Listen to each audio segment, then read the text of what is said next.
Buenos días, hermanas. Vamos a continuar con nuestra serie Los jueces de Israel y hoy se va a llamar Gedeón derrota a los madianitas. Vamos a leer otra vez el versículo 15 y de ahí nos seguimos hasta terminar el capítulo 7. Dice así la palabra de Dios. Cuando Gedeón oyó el relato del sueño y su interpretación, adoró y vuelto al campamento de Israel dijo: Levántense porque Jehová ha entregado el campamento de Madián en sus manos. Fíjense cómo lo que provoca esto que decíamos en el tema anterior, el haber escuchado lo que platicaban acerca de él, lo que el enemigo pensaba acerca de Gedeón, que era un hombre poderoso, cuando pues sabemos que Gedeón no era eso. Gedeón era un hombre sencillo que había tomado valor a través de la palabra de Dios que llegó directamente a su vida. Pero bueno, el enemigo pensaba que era un hombre poderoso. Y sí lo era espiritualmente hablando. Y eso somos, hermanas, cuando nosotras realmente estamos en comunión con Dios, cuando nosotras escuchamos la voz de Dios, realmente nos convertimos en personas poderosas, pero en el buen sentido. Porque fíjate, dice que cuando él escucha lo que el enemigo decía acerca de él adora. ¿Y qué hubiera hecho una gente normal, una gente que no tuviera comunión con Dios y se enterara que los demás le tienen miedo? Abusaría de su poder, fanfarronearía, se jactaría de su influencia. Hoy la gente quiere ser famosa, influyente, poderosa, adinerada. Esto es lo que hace un corazón que está apartado de Dios. Pero Gedeón no era así. Gedeón tenía un corazón que cada vez se acercaba más a Dios, porque a pesar de que Jehová era un Dios desconocido al principio para él, después se convirtió en ese Dios al cual él adoraba constantemente. Entonces, Gedeón adora a Dios cuando se entera de lo que los enemigos piensan de él. ¿Por qué? Porque él dice: yo no era eso. Si soy eso, o si ellos piensan eso de mí, es porque tú lo hiciste, Dios. Y por eso él le da la gloria y la honra a Dios. Y bueno, va con el pueblo de Israel y le dice: ya es hora. Madián está en sus manos, se lo dice al pueblo de Israel. Fíjense cómo no dice está en mis manos, sino que dice está en sus manos.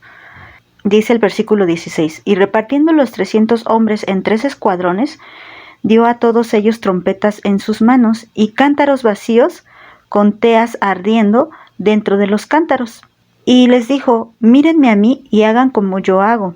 He aquí que cuando yo llegue al extremo del campamento, harán ustedes como yo hago. Yo tocaré la trompeta, y todos los que estarán conmigo, y ustedes tocarán entonces la trompeta alrededor de todo el campamento, y dirán: por Jehová y por Gedeón. Y llegaron pues Gedeón y los 100 hombres que llevaba consigo al extremo del campamento al principio de la guardia de la medianoche, cuando acababan de renovar los centinelas, y tocaron las trompetas y quebraron los cántaros que llevaban en sus manos. Y los 3 escuadrones tocaron las trompetas y quebraron los cántaros, y tomaron en la mano izquierda las teas y en la derecha las trompetas con que tocaban, y gritaron: por la espada de Jehová y la de Gedeón. Y se estuvieron firmes cada uno en su puesto en derredor del campamento. Entonces todo el ejército echó a correr dando gritos, huyendo, y los 300 tocaban las trompetas, y Jehová puso la espada de cada uno contra su compañero en todo el campamento, y el ejército huyó hasta Betzita en dirección de Sererá, y hasta la frontera de Abel Meolá en Tabat. Y juntándose los de Israel, de Neftalí, de Aser y todo Manasés, siguieron a los madianitas. Y Gedeón envió mensajeros por todo el monte de Efraín, diciendo: desciendan al encuentro de los madianitas y tomen los vados de Bet-bara y del Jordán antes de que ellos lleguen.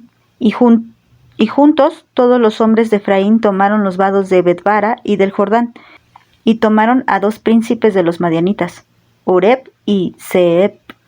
Y mataron a Oreb en la peña de Oreb, y a Zeeb lo mataron en el lagar de Zeeb.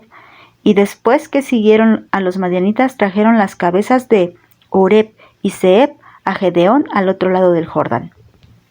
Bueno, esos 2 versículos los vamos a meditar más en el siguiente tema, pero vamos a regresarnos. ¿Qué pasó? Gedeón convoca a los 300 hombres que tenía, los divide en 3 escuadrones. ¿Para qué? Para que rodeen el campamento. Ellos llegan de noche cuando los madianitas se encontraban dormidos. Y sí había centinelas, estos eran los vigilantes, los que se encargaban de cuidar a todo el campamento. Y dice que acababan de cambiar, o sea que habían hecho cambio de turno. Y ahora recuerda que el pueblo de Israel no tenía armas. Y mira lo que ellos llevaban en las manos. Solamente una trompeta con la que iban a tocar. Recuerda que la trompeta era una forma de convocar a diferentes cosas, pero en este caso a la guerra. Y en la otra mano llevaban un cántaro. Recuerda, el cántaro es de barro, es frágil. ¿Cómo iban a llegar a atacar a los madianitas solamente con una trompeta? ¿Se los iban a agarrar a trompetazos o a cantarazos? Bueno, pues la trompeta tal vez servía para varios golpes, pero el cántaro, pues en el primer golpe se iba a quebrar. Y esto era para demostrar que lo que estaba operando ahí era el poder de Dios y no el poder de la mano de estos hombres. Algo particular tenían estos cántaros y era tea. Dice, esta tea era como un cacho de madera que se le ponía resina en la punta para que ardiera, para que se mantuviera ardiendo, como ese combustible que mantuviera ardiendo. Llevaban la tea dentro del cántaro, pero para que se viera el fuego con el cual estaba ardiendo la tea, era necesario quebrar los cántaros, pero esto lo iban a hacer ya hasta que llegara la batalla. Ellos estaban listos con la trompeta en una mano y con el cántaro y con una tea ardiendo adentro en otra mano. Y cuando Gedeón les diera la señal, ellos tenían que hacer como Gedeón hacía, y Gedeón puso el ejemplo. Gedeón también llevaba lo mismo y puso el ejemplo. Cuando ellos rompieran el cántaro y tocaran las trompetas, tenían que gritar por la espada de Jehová y por la espada de Gedeón. ¿Qué significaba esto? Bueno, en estas citas bíblicas tenemos muchísimo significado espiritual, mucha aportación de la palabra de Dios para nuestra vida. Mira cómo dice primeramente que ellos tenían que prepararse con la trompeta. Esta trompeta era utilizada, repito, para convocar, y nosotros tenemos que utilizar nuestra boca para predicar el evangelio. Nosotras tenemos que usar esa trompeta para avisar, como el atalaya que avisa cuando hay peligro. Y también tenemos que utilizar nuestra boca para predicar esa palabra de Dios. Y recuerda que la palabra de Dios es la espada de la armadura de Dios. Cuando Pablo habla de que nos vistamos de la armadura de Dios, dice que tengamos en nuestra mano la palabra que es la espada del Espíritu. Y bueno, pues nuestra boca sirve para utilizar esa espada, pero hay que utilizarla bien, hermanas. Hay que tocar la trompeta justo cuando se nos dice que toquemos la trompeta, no antes, no después, pero sí hay un tiempo preciso para tocarla y la debemos de tocar de la manera correcta para atacar realmente al enemigo y no al pueblo. Debemos de atacar al verdadero enemigo que, como Pablo dice, no es carne ni es sangre, sino es un enemigo espiritual. Y no por eso vamos a andar insultando al enemigo, creo que nos queda claro eso, sino me refiero a que hablemos y prediquemos la palabra de Dios, y cuando hacemos resplandecer la luz de Cristo, entonces estamos haciendo guerra contra Satanás, contra el enemigo, por una parte, y por otra parte, en la otra mano llevaban el cántaro. Y el cántaro hecho de barro nos representa a nosotros. Recuerda que Pablo dijo que teníamos un tesoro muy precioso, que es la palabra de Dios y que es el Espíritu Santo dentro de nosotros, en vasos de barro, que quiere decir frágiles, que se rompen a la primera y que además tienen que ser quebrantados para que resplandezca la luz. Y fue el caso de estos 300 hombres, y ellos tenían que quebrar el cántaro para que realmente resplandeciera la luz. Y esto es necesario, hermanas. Si realmente queremos ser siervas de Dios, si realmente queremos andar luchando esta verdadera guerra espiritual, ¿qué crees? Tenemos que ser quebrantadas, y eso significa que tenemos que sufrir mucho, que todo nuestro ego, todos nuestros sueños, nuestros anhelos, nuestros derechos, nuestras posiciones tienen que ser quebrantadas para que la luz de Cristo arda y resplandezca dentro de nuestro interior.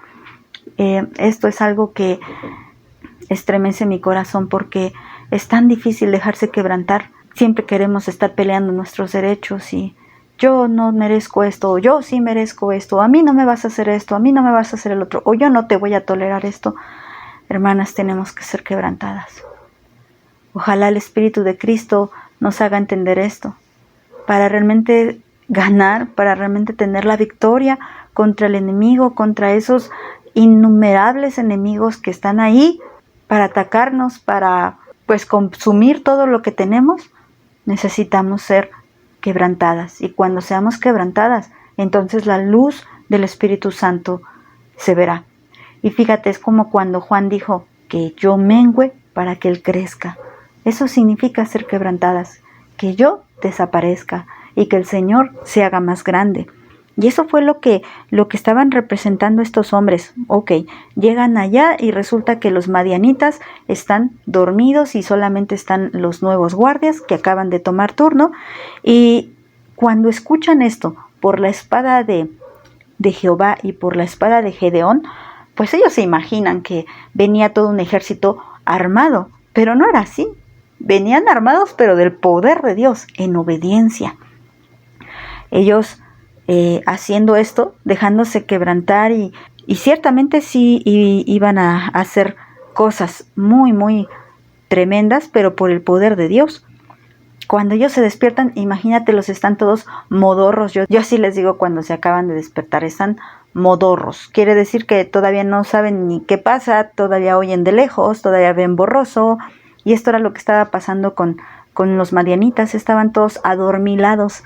Y lo único que veían eran esas luces y no alcanzaban a ver bien y escuchaban el ruido de las trompetas. El chiste es que sus ojos eran distorsionados y empezaron a atacarse unos a otros. Se mataron con su propia espada.